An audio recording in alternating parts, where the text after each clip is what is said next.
Jadi menurut saya serius sekali ya. Korupsi di Indonesia ini sudah bencana yang sangat luar biasa gitu. Saya tidak ingin membahas itu, soalnya sedih jadinya. Oligarki saat ini sukses membentuk Indonesia menjadi dua wajah. Wajah pertama adalah wajah orang super kaya. Mereka nggak banyak, hanya sekitar 1.700 orang. Jangan bayangkan orang super kaya ini punya 2 NMAX atau 4 Innova, bukan. Mereka punya kekayaan yang bahkan tidak bisa divisualisasikan sama sekali.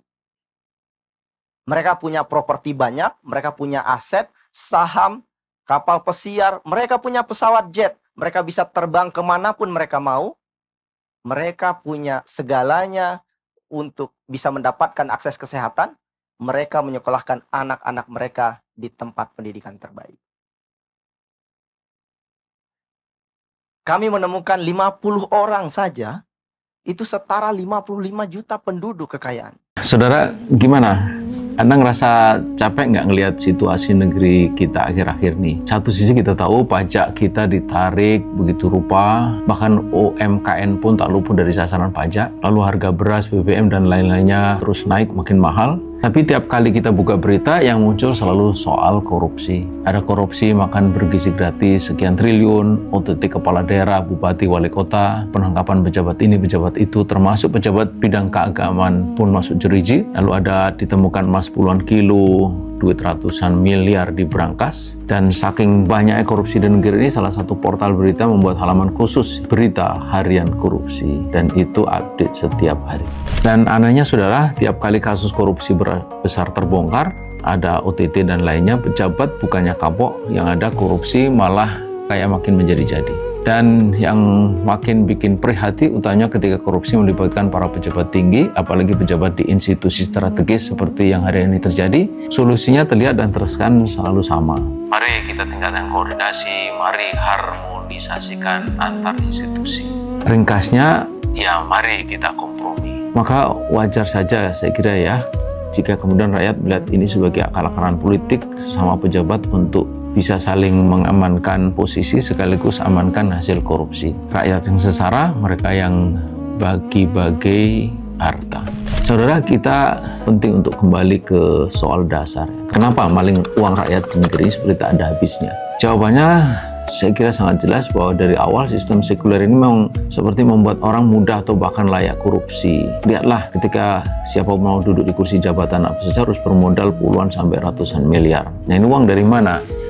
Ngambil dari pengusaha atau cukong. Begitu menjabat, apa yang pertama ada di pikiran mereka? Tentu bukan mengurus rakyat, tapi bagaimana cara balik modal dan bayar utang ke sponsornya itu. Nah, disitulah maka kemudian kewenangan dijual belikan, APBN menjadi bancakan, sumber daya alam menjadi rebutan. Dan ini yang juga makin miris, korupsi kata mereka tak boleh tanggung karena sebagiannya mesti disiapkan untuk menjaga diri dari kasus hukum. Haruslah mereka berbagi korupsi itu dengan para penegak hukum. Nah, dari situlah korupsi di negeri ini makin menggeruta, menyentuh semua lini dan sendi. Lalu di mana agama hanya jadi kosmetik? Buktinya aturan agama dibuang dari pengaturan negara, tak ada lagi itu yang disebut takwa dan rasa takut kepada Yang Maha Kuasa. Jabatan dianggap ladang pengerukan kekayaan, hukum dijadikan alat legitimasi tindakan. Intinya ya kompromi tadi. Nah, itulah yang ini hari menjadi lingkaran masalah yang tak pernah putus. Padahal saudara, bila kita ingin benar-benar memberantas korupsi, tak boleh ada solusi basa-basi seperti itu. Lihatlah kalau kita merujuk pada apa yang dilakukan oleh Nabi dan para sahabat dahulu. Pertama, harus dipahami bahwa jabatan ini adalah amanah, bukan barang dagangan. Pejabat harus dipilih karena dua hal, mampu dan dia punya rasa takwa. Tidak ada istilah beli kursi atau bagi-bagi jatah. Dan disitulah pemimpin harus menjadi teladan. Kemudian yang kedua, miskinkan malingnya. Ini dilakukan oleh Khalifah Umar bin Khattab. Beliau pernah menghitung para pejabat di masanya sebelum dan sudah menjabat. Menghitung kekayaannya. Kalau ada harta yang melonjak aneh, langsung disita. Untuk kas negara, tidak ada cerita potong masa tahanan dan lain-lain. Kemudian yang ketiga, hukuman mesti bikin jerah.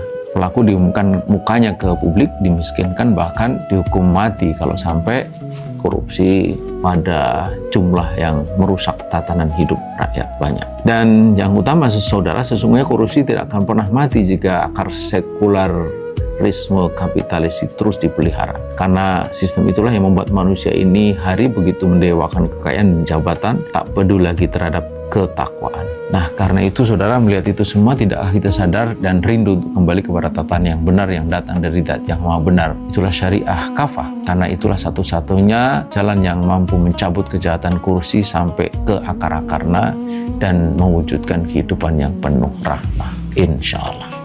Takbir.